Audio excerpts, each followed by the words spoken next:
ज्ञान ऊर्जा में आपका दोस्त नीतीश आपका हार्दिक अभिनंदन करता है। आज मैं जिस टॉपिक की बात करता हूँ उस टॉपिक का नाम है मन के हारे हार है, मन की जीते जीत। कहे कबीर हरि पाइये मन ही की प्रतीत, यानी आपके मन से ही हार और जीत का फैसला होता है। मन एक ऐसा हमारे कोई कार्य में अहम रोल अदा करता है, जैसे कि कोई ब्रह्मास्त्र। सक्सेस के लिए जिस ढंग से आपका मेहनत होता है उसमें मन का बहुत बड़ा अहम रोल होता है। अगर जिन व्यक्तियों का या जिन महापुरुषों का मन स्थिर है या बैलेंस्ड है या कंट्रोल है, उन लोगों का सक्सेस रेशियो बहुत अव्वल दर्जे का होता है और अपने कार्य क्षेत्र में अव्वल दर्जा प्राप्त भी करते हैं। यहाँ पे कबीरदास जी कहते हैं, अगर मन की जीत से जीत है और मन की हार से हार। अगर कोई व्यक्ति कार्य का सफलतम रेशियो देखना है तो मन एक हमारा स्थिर और कंट्रोल में होना चाहिए। मन एक ऐसा हमारे ऊपर में प्रभाव छोड़ता है जहाँ से हमारी हर उपलब्धियाँ प्राप्त की जा सकती हैं। हम मन के द्वारा, अगर मेरा मन स्थिर है तो हम जिस कार्य को करने के लिए जाते हैं वहाँ पे हमारे सक्सेस बहुत एक्सेस और बहुत ही अव्वल दर्जा प्राप्त करता है। मन के ऊपर में यूं ही सबों का कंट्रोलिंग नहीं है, लेकिन जिन लोगों का कंट्रोलिंग है वो हमारे समाज के अव्वल दर्जे प्राप्त करने वाले व्यक्ति में गिनती होते हैं। यहाँ मन का संबंध इन चीज़ों से हैं जो आप मन से, आप अगर जिस चीज़ की सफलता की गणना करते हैं, अगर आपका मन स्थिर है तो आप उस कार्य लगन से आप अपने आप को प्रसिद्धि प्राप्त कर सकते हैं।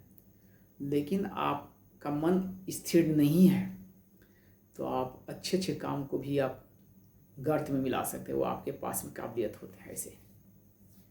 इसलिए मन जो है, मन के ऊपर में आपका कंट्रोलिंग होना बहुत ज़रूरी है। इसका एक छोटा सा उदाहरण है, या ये कहिए जो ये हमारे समाज में घटित घटना के आधार पे एक अवतरित है। एक विद्यार्थी जिसका नाम मोहन था, मोहन पढ़ने में अव्वल था। अपने स्कूल में वो बहुत अव्वल दर्जा का स्टूडेंट हुआ करता था, लेकिन मन के ऊपर में उसका कंट्रोलिंग नहीं था, जिसके कारण उसके अपने मित्र, इवन स्कूल के टीचर, क्लास टीचर, ये सब उनसे बहुत चिढ़ते थे। इनकी पढ़ाई से नहीं चिढ़ते, उनके मन के बारे में हमेशा कहते थे इतने अच्छे परफॉर्मर विद्यार्थी हैं फिर भी इसका मन एक जगह नहीं है, स्थिर है। एक दिन की बात है, उसने इस बातों को गहन अध्ययन किया और एक दिन वो किसी कमरे में रात के अंधेरे में वो बैठ करके रो रहा था। एक कोई महापुरुष, उस अंधेरे में एक अंधा आदमी आया और उनके नज़दीक में खड़े हो गया। खड़ा होकर के उसने उस बालक से पूछा, जो आखिर तुम क्यों रो रहे हो? तो अपनी घटना से उन्हें विस्तार रूप से वर्णन किया उस विद्यार्थी ने, और उस अंधे व्यक्ति ने सभी बातों को गौर से सुना। सुनने के बाद उन्होंने अपनी बातों को रखा। जब मेरा जन्म हुआ तो मैं अंधा पैदा हुआ। मेरे घर के जो और व्यक्ति थे, हमारे माता पिता को छोड़ करके, या समाज में जिन लोगों को भी मालूम चला, उन लोगों ने मेरे पिताजी से कहा कि इस बच्चे को, जो अंधे हैं, इसे अपने समाज में रखने से अच्छा इसको मार दो या कहीं अन्यत्र इसको फेंक दें तो अच्छा रहेगा। इसको ज़िंदगी भर कौन पालेगा, कैसे इसका पालन पोषण है, इसका ज़िंदगी कैसे चलेगा? उनके माता पिता ने सबों की बात सुना, लेकिन अपने मन और अंतरात्मा से उस बालक को पालन पोषण किया। चूँकि वो अंधे थे, हर स्कूल कॉलेज में उनका एडमिशन नहीं हो पा रहा था। खैर यूं ही उनका एडमिशन प्राथमिक विद्यालय में हुआ, प्राथमिक से हाई स्कूल में, हाई स्कूल से इंटर किए। उसके बाद उनकी ललक थी कि हम कहीं स्कॉलरशिप या कहीं हम प्राप्त करें। चूँकि वो अंधे थे तो उस हिसाब का ही स्कूल कॉलेज मिलना चाहिए। खैर मिल गया स्कॉलरशिप, MIT कॉलेज में उन्होंने पढ़ाई किया, स्कॉलरशिप भी मिला। इसी बीच में उनके पिताजी का देहावसान हो गया। अब टोटली असहाय और उनके पास में कोई अन्य चारा नहीं था। अब वो करे तो करे क्या? खैर यूँ ही जब वो MIT से डिग्री लेकर के निकले तो जहाँ भी जाते थे उनको नौकरी नहीं मिल पा रहा था। नौकरी नहीं मिलने का कारण था क्या, जो वो अंधे थे। और जो आँख वाले व्यक्ति हैं, ये मैनेजमेंट का ये अपना उनका थिंकिंग या थॉट के ही वो था। जो भी जहाँ भी जाते थे मैनेजमेंट ये सोचता है जिस अंधे व्यक्ति को रख करके मैं कैसे इससे काम लूँ। खैर बहुत ढूंढने के बाद भी उनको काम नहीं मिला। एक दिन उन्होंने खुद का डिसीजन लिया और डिसीजन ये था कि जब मैं खुद ही अपना एक कंपनी इस्टेब्लिश करूं। आर्थिक तंगी थी लेकिन मन और विल पावर उनका स्ट्रांग था। उन्होंने अपना एक छोटा सा फार्म हाउस चालू किया, वहाँ से उन्होंने प्रसिद्धि प्राप्त किया और उन्होंने 5000 व्यक्ति को नौकरी दिया और वहाँ से उनका सफलता का, उनके जो दयनीय स्थिति थी वहाँ से उनको हर चीज़ सॉल्व हो गया। अपने परिवार में वो मिलजुल करके रहने लगे और अपने मतलब एक अच्छे इंडस्ट्रियलिस्ट के रूप में उभरे। ये सभी बातों सुनने के बाद उस मोहन ने फिर इनसे पूछा, इस अंधे व्यक्ति से, इससे मेरा क्या लाभ है, मुझे इससे क्या सीख देना आप चाहते हैं।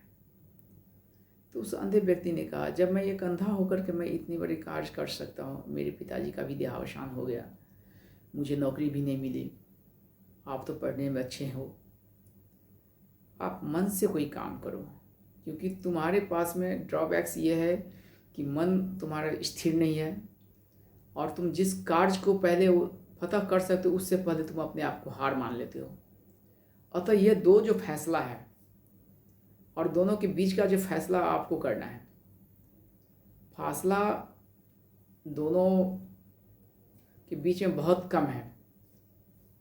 मन को स्थिर करो और जहाँ तुम्हारा मन लगे उस चीज़ को अविलंब बिना देर किए हुए उसको चालू करो। उस अंधे की बात सुन करके मोहन के दिल में एक जिज्ञासा उभरी। उसने सेम चीज़, इनका नकल नहीं किया, लेकिन उन्होंने मन को स्थिर किया और जिस कार्य के लिए वो अपने आप मन लगाया, आज की डेट में वो एक बहुत बड़े इंडस्ट्रियलिस्ट के रूप में उभरा और वो भी आज के डेट में एक अच्छे इंडस्ट्रियलिस्ट के रूप में, मान्यता प्राप्त इंडस्ट्रियलिस्ट के रूप में उभर करके समाज में आए। तो इस कहानी का या इस स्टोरी या इस टॉपिक्स का मेन मकसद ये है, जो आप किसी कार्य करने से पहले अपने आप को टूटे मत। हम गिर सकते हैं लेकिन हम गिरने के बाद टूटे नहीं, फिर से हम उठें और हम हमारी जो सफलता का राज है उसके ऊपर में प्रयास करें। मन ही एक ऐसा चीज़ है, या मन यूँ कह लीजिए, मन ही के ऊपर में जिन तरह से हमारा अगर बस में आ जाए मन, तो हम कोई भी जटिल से जटिल या कोई भी असंभव से असंभव कार्य को सफल कर सकते हैं। अतः मन पे विजय प्राप्त करना ये हम सबों की अपनी अपनी जिम्मेदारी होती है और पूरे शालीनता और गंभीरता के साथ में अगर हम इस चीज़ को अमल करें तो हम मन को अपने बस में कर सकते हैं। अन्यथा जिन लोगों का मन विचलित है या जिन लोगों का मन पे कोई संतुलन नहीं है, वो हमारे समाज से या हमारे परिवार से भी वो दुष्कृत होते हैं। अतः कोई भी कार्य करिए जिसमें आपको प्रसिद्धि प्राप्त करना है तो मन को स्थिर करना पड़ेगा। इन्हीं शब्दों के साथ मैं आज अपनी वाणी को विराम देता हूँ। फिर नए एपिसोड या नए टॉपिक्स के साथ में आपके साथ फिर जुड़ूंगा। जय हिंद, जय भारत।